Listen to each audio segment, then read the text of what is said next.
February 19, 1972. Sammy Davis Jr. was guest starring on All in the Families when he did something that made 40 million Americans gasp in shock. He kissed Archie Bunker on the cheek, and the racist character's reaction became the most controversial moment in television history. It was a moment that nobody saw coming. Not the writers, not the producers, not even Sammy himself. But when it happened, it changed television forever and created a cultural conversation that America is still having today. All in the Family was the most groundbreaking show on television in 1972. Created by Norman Lear, it was unlike anything American audiences had ever seen. The show centered around Archie Bunker, played by Carroll O'Connor, a working-class loading dock supervisor from Queens, who was racist, sexist, and bigoted in ways that were both shocking and somehow endearing. The genius of the show was that it forced America to confront its own prejudices by making them laugh at Archie's ignorance, while simultaneously recognizing that he wasn't entirely unlike people they knew, or maybe even themselves. It was social commentary disguised as comedy, and it was revolutionizing television. By early 1972,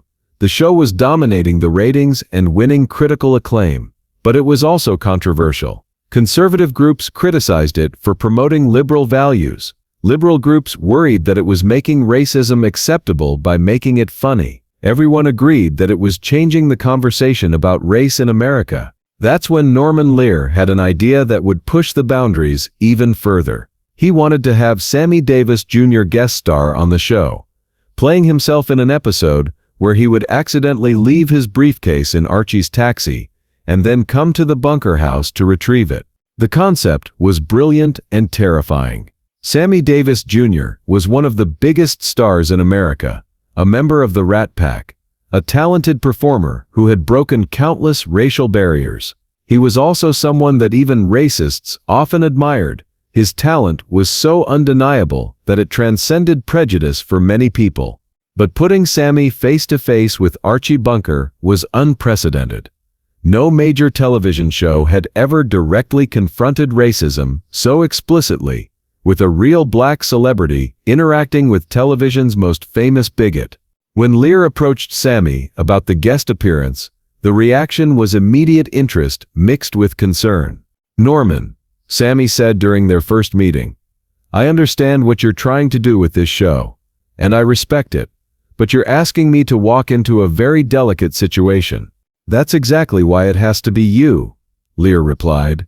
"Archie represents a certain type of American racism, the kind that's casual, unthinking, but not necessarily hateful. You represent excellence that transcends race. The collision between those two things could be powerful, or it could be a disaster." "Yes," Lear admitted, "it could be. But if we do it right, it could also be transformative." Sammy agreed to do the episode, but as production approached, everyone involved became increasingly nervous. The network executives at CBS were terrified. This was 1972, only 8 years after the Civil Rights Act, and racial tensions were still high across the country. "Are you sure about this?" CBS programming executive Fred Silverman asked Lear during a pre-production meeting. "We're talking about putting one of the biggest black entertainers in America in a room with television's most famous racist. What if the audience doesn't respond well?" "What if they do?" Lear responded. "What if we show them something they've never seen before? Genuine human connection transcending racial prejudice." The episode was titled Sammy's Visit, and the setup was simple. Archie, working as a part-time taxi driver, picks up a passenger who accidentally leaves his briefcase in the cab. When the passenger comes to retrieve it, Archie discovers that his fare was Sammy Davis Jr., the famous entertainer. What made the premise brilliant was that it forced Archie to confront the contradiction between his racist beliefs and his genuine admiration for Sammy's talent. Archie was a bigot, but he was also a man who respected success and achievement. Sammy represented both everything Archie feared about changing America and everything he admired about the American dream. Rehearsals were tense. Carroll O'Connor, who played Archie, was a liberal Irish-American actor who was deeply uncomfortable with his character's racist language, even though he understood its satirical purpose. Having to deliver bigoted lines directly to Sammy Davis Jr. made him even more uncomfortable. Carol was sweating bullets. Gene Stapleton, who played Archie's wife Edith, recalled years later, he kept apologizing to Sammy between takes, explaining that he didn't believe any of the things Archie was saying. Sammy, for his part, was gracious and professional, but also clearly aware of the historic nature of what they were attempting. "I've been breaking barriers my whole career," Sammy told the cast during rehearsal, "but this feels different. We're not just entertaining people, we're asking them to examine their own beliefs." The episode was filmed on February 19, 1972 in front of a live studio audience. The tension in the studio was palpable. Everyone knew they were about to witness something unprecedented in television history. The episode begins with Archie coming home. Excited about his famous fare, he tells his wife Edith and daughter Gloria about driving Sammy Davis Jr., but his excitement is mixed with his typical racial prejudices. "The guy tips me $5, Archie says. $5. And you know, for one of them people, he seemed real nice." When Sammy arrives at the bunker house to retrieve his briefcase, the dynamic immediately becomes complex. Archie is starstruck and trying to be welcoming, but his racial prejudices keep seeping through in the form of backhanded compliments and awkward assumptions. "Mr. Davis, I want you to know, I think you're a credit to your people," Archie says, genuinely trying to be nice but revealing his bias in the process. Sammy handles each awkward moment with grace and humor, gently challenging Archie's assumptions without being confrontational. It was a masterclass in how to address racism through charm and intelligence rather than anger. "Well, Archie, I'm glad you think so," Sammy responds. "Of course, I've always thought of myself as a credit to all people." The studio audience was riveted. This wasn't typical sitcom banter. This was real social commentary happening in real time, with one of America's biggest stars and television's most famous character engaging in a genuine dialogue about race. As the episode progressed, something remarkable happened. Despite Archie's prejudices, he found himself genuinely liking Sammy. And despite Sammy's awareness of Archie's racism, he found the character's unguarded honesty refreshing compared to the polite prejudice he often encountered in real life. The breakthrough moment came when Archie, in a moment of genuine enthusiasm, started talking about Sammy's career and achievements. For a few minutes, the racist character disappeared, and Archie became just a fan talking to his idol.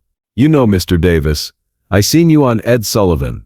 I seen you in the movies. I heard your records. You're really something special." "Thank you, Archie. That means a lot." It was in this moment of genuine connection that the historic moment occurred. As Sammy was preparing to leave, he turned back to Archie with a warm smile. "You know, Archie, you're not exactly what I expected," Sammy said. "Yeah? What did you expect?" "Well," Sammy said with a grin, "I expected someone who wouldn't appreciate good entertainment when he saw it." And then, spontaneously, Sammy leaned over and kissed Archie on the cheek. The studio audience gasped. 40 million Americans watching at home gasped. Television history had just been made. But it was Archie's reaction that made the moment truly groundbreaking. Instead of recoiling or making a racist comment, Archie stood there, stunned, his hand slowly rising to touch his cheek, where Sammy had kissed him. For a moment, the character's racism completely disappeared, replaced by genuine human emotion. Archie looked like a man who had just been touched by something he didn't expect, genuine affection from someone he had been taught to see as different from himself. He kissed me," Archie said in wonder, still touching his cheek. The studio audience erupted in applause, but it wasn't just applause for a good performance.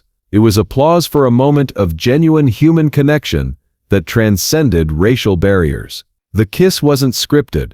Norman Lear revealed years later, Sammy did that completely spontaneously. Carol's reaction was equally spontaneous. What you saw was a genuine moment of human connection happening between two professionals who had found something real in the middle of a very artificial situation. When the episode aired on February 19, 1972, the reaction was explosive. The phone lines at CBS were flooded with calls, some positive, some negative, all passionate.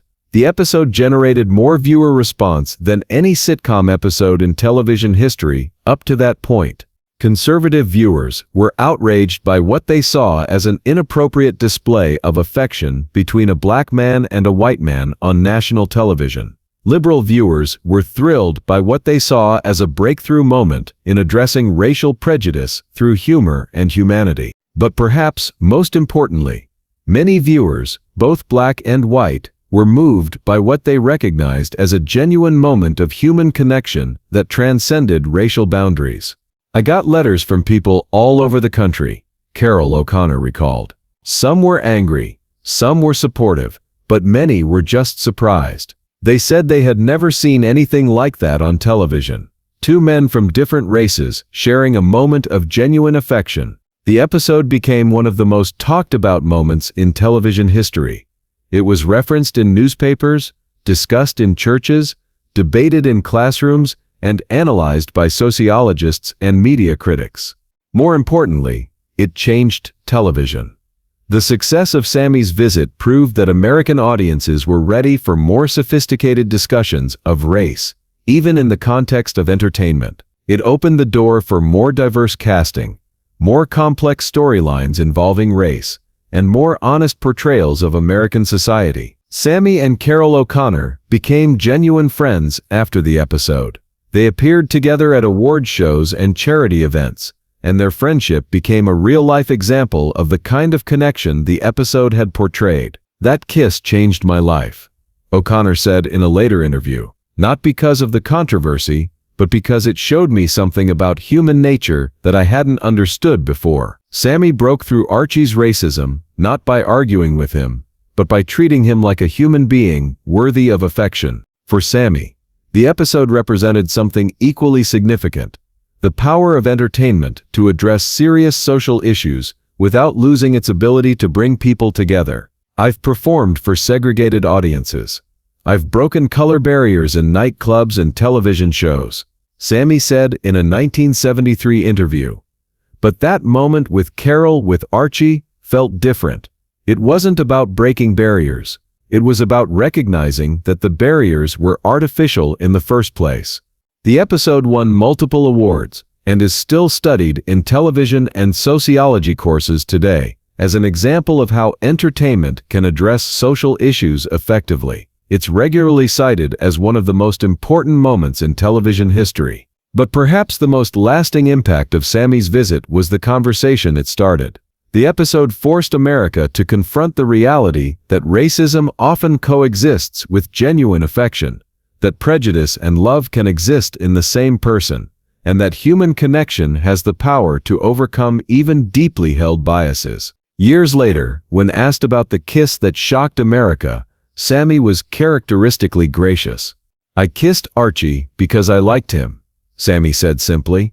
"Not because he was perfect, not because he wasn't racist, but because underneath all of that, he was a human being capable of growth and change. And sometimes, that's all any of us can ask for." The episode remains a landmark in television history, proof that entertainment has the power to challenge assumptions, start conversations, and create moments of genuine human connection that transcend the barriers we create between ourselves. When Carol O'Connor died in 2001, Sammy's family sent flowers to his funeral with a note that read, "Thank you for showing America that love can overcome fear." It was a fitting tribute to a moment that proved television could be more than just entertainment.